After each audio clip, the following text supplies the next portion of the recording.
हाय दोस्तों, आज मैं लेकर आया हूँ आपके लिए एक ऐसे इंसान की कहानी जिसने अपनी कड़ी मेहनत और बड़ी सोच के दम पर अपने सपनों को सच कर दिखाया और देश की सबसे बड़ी कंपनी रिलायंस को जन्म दिया। जी हाँ दोस्तों, तो आज हम बात करने जा रहे हैं रिलायंस कंपनी के फाउंडर श्री धीरू भाई अंबानी की। दोस्तों, धीरू भाई अंबानी का जन्म गुजरात के एक छोटे से गाँव चोरवाड़ में हुआ था और उन्होंने अपने गाँव के स्कूल से ही अपनी 10वीं तक की पढ़ाई पूरी करी थी। दोस्तों, धीरू भाई का मानना था कि पैसे का और पढ़ाई का आपस में कोई संबंध नहीं होता है, क्योंकि जरूरी नहीं है कि दुनिया में सिर्फ एक पढ़ा लिखा इंसान ही पैसा कमाए।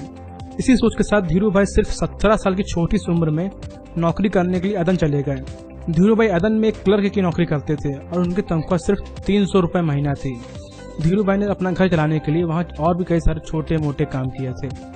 वे दिन भर खूब कड़ी मेहनत करते थे और जब रात को उनके साथ काम करने वाले लोग आराम कर रहे होते तो उस वक्त भी धीरू भाई किसी दूसरी कंपनी में पार्ट टाइम जॉब कर रहे होते। दोस्तों, गजब की ताकत थी धीरू भाई के अंदर।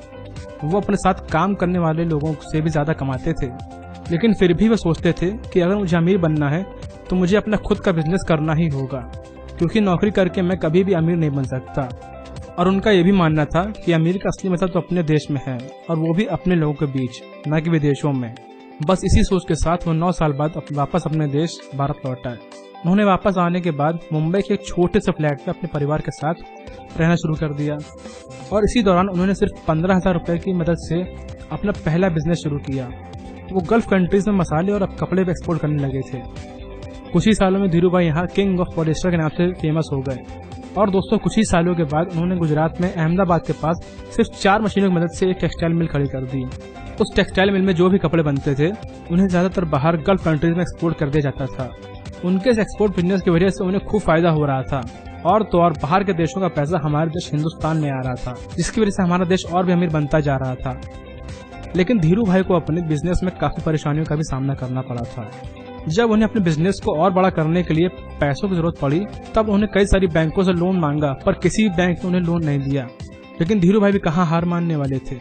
कुछ ही दिनों बाद वो अपनी कंपनी रिलायंस के 28 लाख शेयर स्टॉक मार्केट में लेकर आए और करीब 50,000 से भी ज्यादा लोगों ने उनकी कंपनी के शेयर्स खरीदे और वो सभी लोग रिलायंस के बिजनेस पार्टनर बन गए। दोस्तों, 25 सालों के अंदर ही रिलायंस का टर्नओवर 60 लाख रुपए से बढ़कर 150 करोड़ रुपए हो गया था, जबकि देश की दूसरी टेक्सटाइल कंपनियों को 100 करोड़ का टर्नओवर करने में भी 100 साल से भी ज्यादा का समय लग गया था।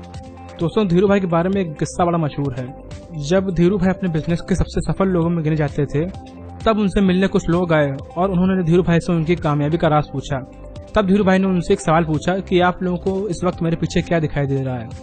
तो उन सभी लोगों ने कहा कि आपके पीछे तो हमें बस एक दीवार दिखाई दे रही है। तब धीरू भाई ने मुस्कुराते हुए कहा कि मुझे दीवार नहीं दिखाई देती, मैं हमेशा दीवार के उस पार देखता हूँ। दोस्तों, धीरू भाई के कहने का मतलब यह था कि लाख समस्या होने के बावजूद भी वो समस्याओं पर ध्यान नहीं लगाते थे। उनका ध्यान तो बस उन समस्याओं को सुलझाने में लगा रहता था और उन समस्याओं को सुलझने के बाद उनसे होने वाले फायदों पर होता था। दोस्तों, धीरू भाई ने पेट्रोलियम रिफाइनरी खोलने का सपना तभी देख लिया था जब वो अदन में 300 रुपये महीने की नौकरी कर रहे थे। किसी ने शायद सच ही कहा है, टाटा या बिरला बनना काफी मुश्किल है, पर धीरू भाई अंबानी बनना और भी ज्यादा मुश्किल है।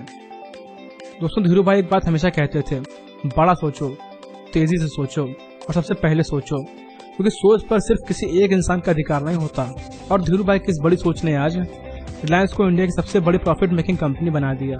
दोस्तों, उम्मीद है कि आपको वीडियो जरूर पसंद आया होगा और अगर आपको ये वीडियो पसंद आया हो तो प्लीज आप इसे ज्यादा से ज्यादा लोग के साथ शेयर जरूर करें। और अगर आप हमारे आगे आने वाले हर वीडियो को देखना चाहते हैं तो हमारे चैनल को जरूर सब्सक्राइब करें।